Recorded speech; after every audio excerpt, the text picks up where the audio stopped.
Do you remember your first day on campus as a freshman in high school?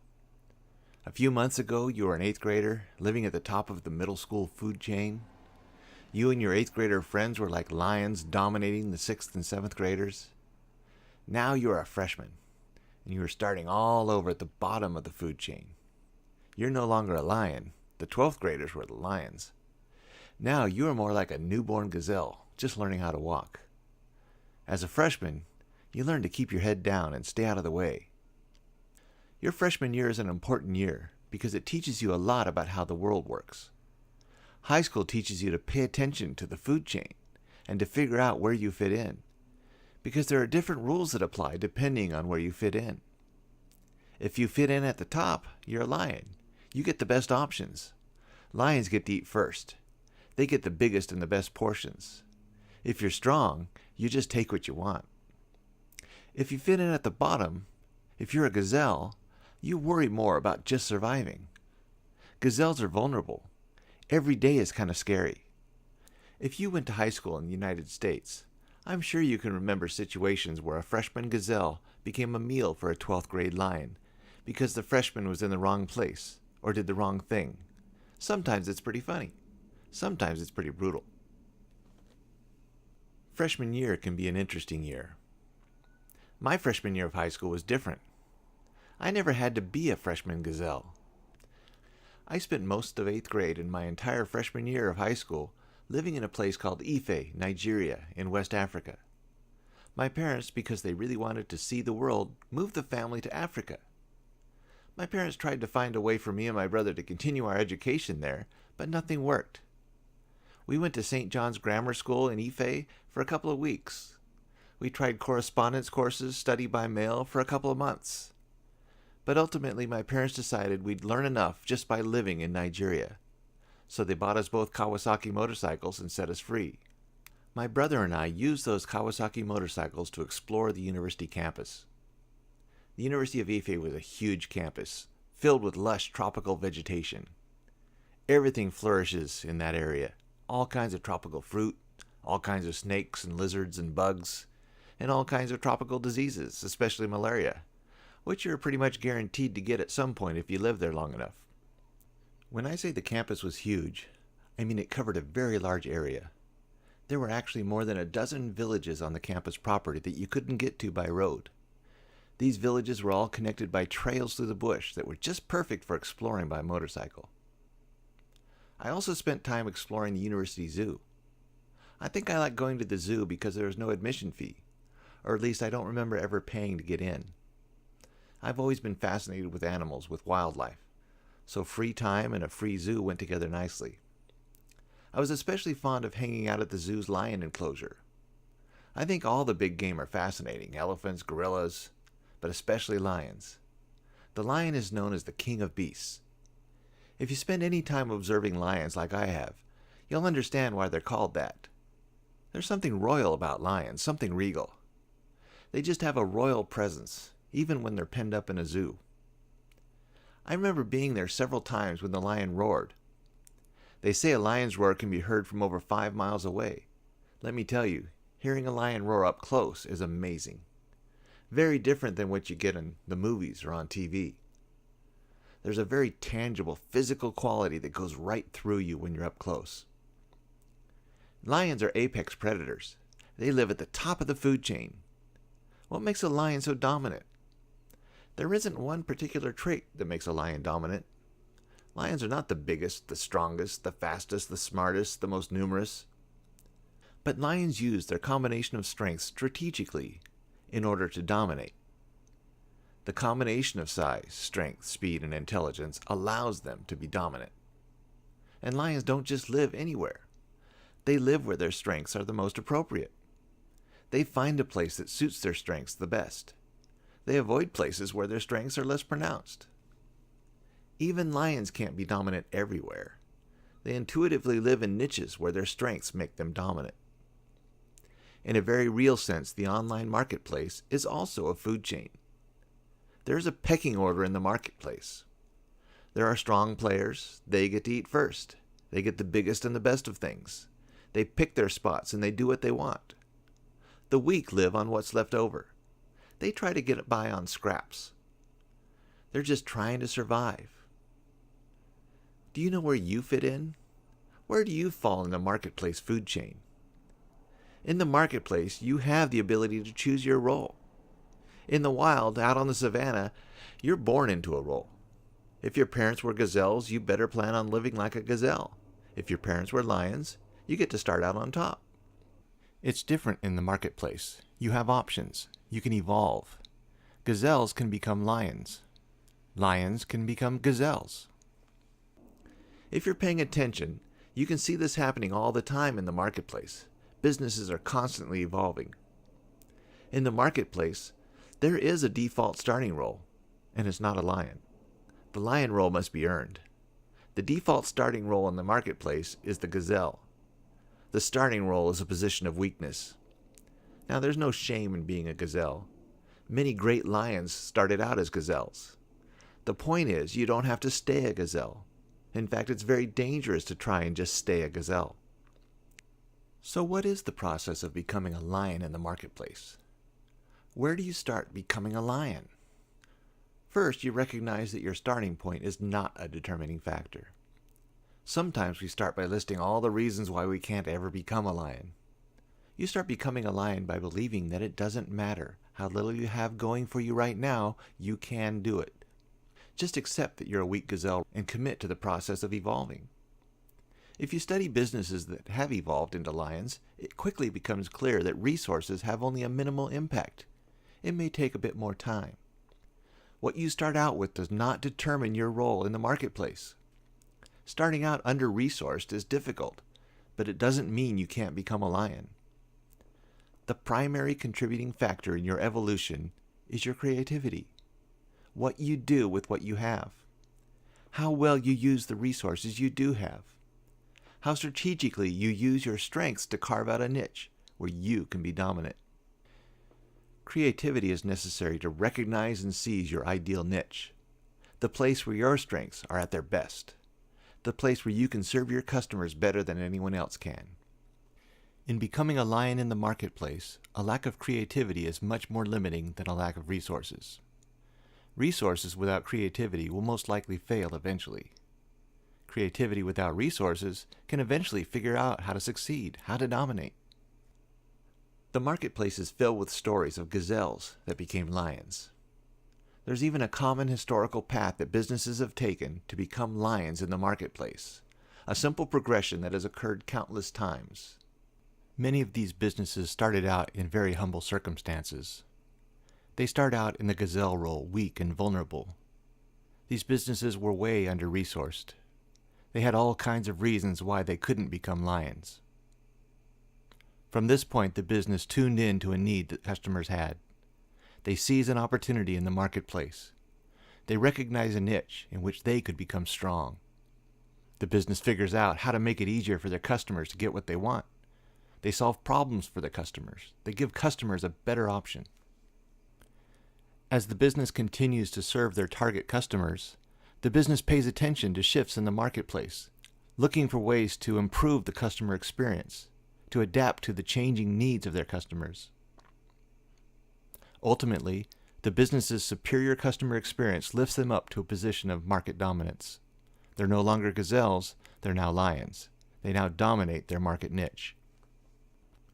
This progression can work for any business, regardless of the type of business it is. It's not limited to a small subset of market channels. This can happen in any channel, any business. Don't make excuses for why it can't happen in your niche. This path applies to any business that has customers. The creative challenge is to figure out your niche, or better, to identify the right market niche where you can excel. Let me give you a few examples of marketplace lions that started out in very humble circumstances and became dominant figures. It's kind of hard not to notice lion number one, a little company called Amazon. It's hard to imagine Amazon ever being anywhere near the bottom of the food chain. But there was a time when Jeff Bezos had little more than a dream. When Jeff Bezos learned that they were projecting a 2,300% annual growth rate in online commerce, he was determined to get a piece of the action. At the time, Jeff Bezos didn't even have a product. and he started out listing potential products that might make for a profitable online business model. He tells the story of narrowing his options down to 5 possible options: compact discs, computer software, computer hardware, videos, or books. So in 1994, out of his garage in Bellevue, Washington, outside Seattle, Jeff Bezos began Amazon. From the very beginning, Jeff Bezos demonstrated real insight into the online marketplace.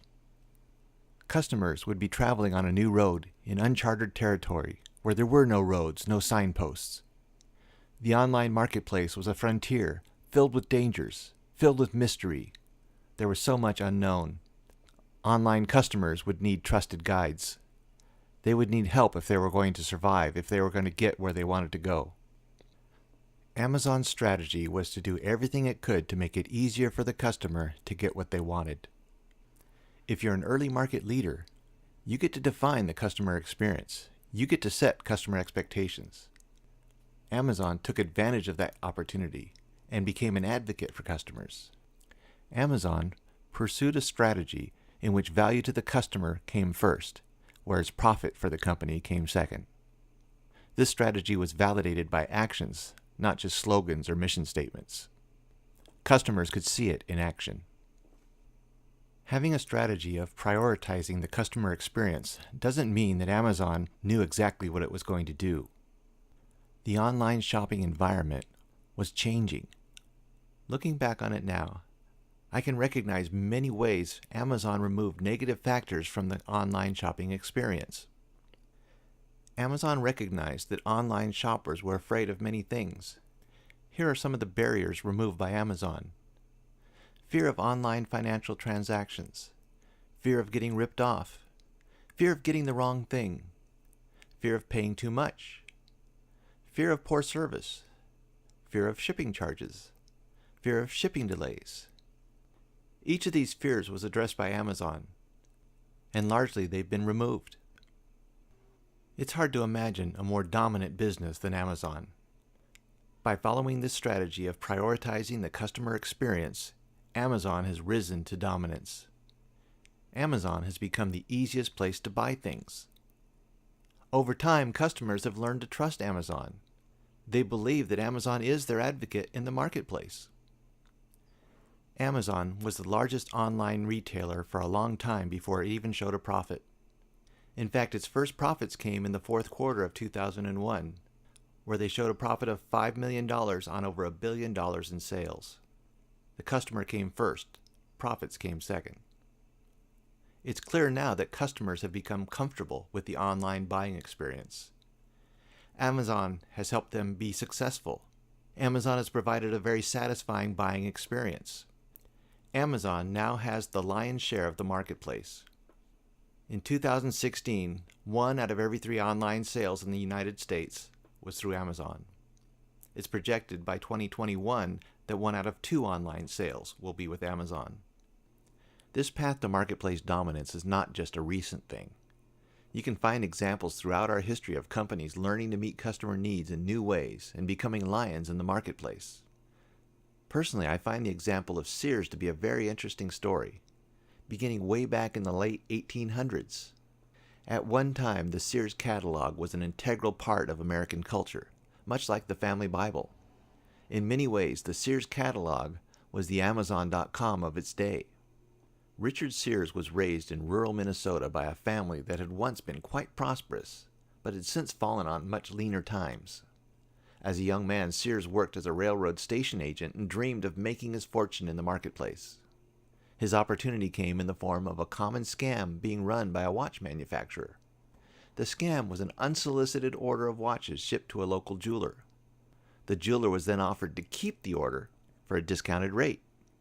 In this instance, the jeweler, Edward Stigerson, had no interest in selling the watches, but Richard Sears decided to take a chance at selling the watches himself. He soon discovered there was a growing demand for watches among his fellow station agents and the rural farmers in the area. Railroads were reshaping the country, and with the railroads came standard time zones. Until recently, each local community could set its own time. As railroads connected these communities together, it soon became clear that a standard time zone system was going to be needed. Watches were no longer an urban accessory, but rather had become a rural necessity. Soon, Sears moved to the big city of Minneapolis in 1886 and set up the Sears Watch Company. Sears quickly recognized he had discovered a large, underserved market, the rural customer. These rural customers were too hard to reach, they were too remote, so they were limited getting what they needed from traveling salesmen and general store inventories. Sears went about answering the key question: how can I make it easier for my customers to get what they wanted? Sears understood that rural customers could now get access to a broad selection of quality goods by way of mail order. Sears knew he could provide better value and better choices at a better price, and for much more than just watches. By 1895, the Sears catalog had 532 pages filled with product options for customers. Sears recognized that expanding railroad and mail service was changing the dynamic of the American marketplace. At the same time, American industry was really ramping up. Supply was growing rapidly. Manufacturers were hungry for new customers. Into this evolving marketplace, Sears introduced a better way for rural customers to get what they wanted. Rural America came to trust Sears to provide value. Back in the day, it was understood that Sears would get you what you needed for a good price. Sears grew from $750,000 in sales in 1895 to over $50 million in sales in 1907. Sears had become a lion in the retail marketplace.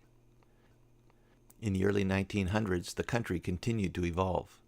Marketplace dynamics continued to change. The country became even more connected. It became smaller, closer together. The country became more urbanized as people moved into the cities. The economy cycled through growth and recession, and over time, the Sears model began to show weaknesses. There was a need for change. At this point, instead of evolving from a lion back into a gazelle, Sears reinvented themselves. After World War I, the country went through a deep recession, and rural customers and farmers were hit especially hard. Sears recognized the need to diversify, to connect to urban customers, which was a growing market with cash to spend. Sears recognized an opportunity to dominate a new market. America was becoming a country of highly mobile customers in cars. Sears recognized this opportunity to serve these new mobile customers. They answered the key question: how can we make it easier for our customers to get what they want? They came up with a new customized approach to shopping. It was a new shopping model, the department store. Essentially, it was a brick-and-mortar version of the Sears catalog. Sears built large stores with extensive product offerings arranged by departments. Now customers could get instant gratification. They could drive to one of these stores, pick up their products, and take them home.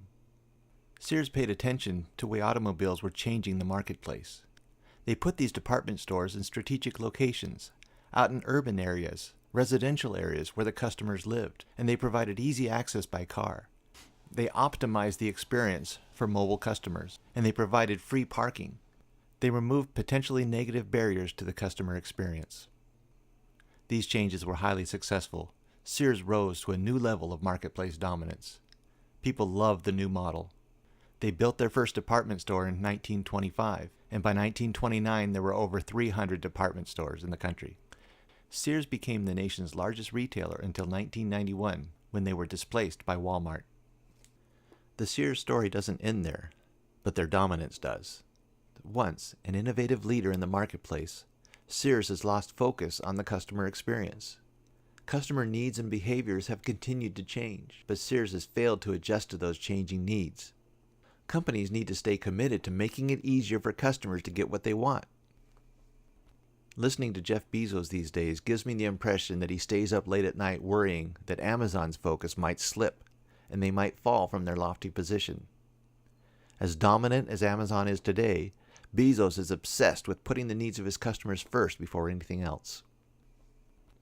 Frankly, I'm mystified by how badly the Sears leadership team is handling the internet revolution. The entire marketplace had ample warning that the revolution was on its way. Everyone knew there was going to be massive radical change. The change was going to bring new opportunities and new challenges. Customer behavior was going to change. I would have expected Sears to get out ahead of the change and find new, innovative ways to serve their customers. Instead, Sears leadership has made only token efforts at adjusting to the new realities. and this once great lion has become a weak, irrelevant player in the marketplace. Sears is now like a feeble old lion that has been replaced by newer, stronger lions, lions that have moved in and taken over the dominant role. Just like Sears, it's possible for you to become a dominant lion in your market niche, but it's also possible for you to lose focus and to become an irrelevant player in your niche.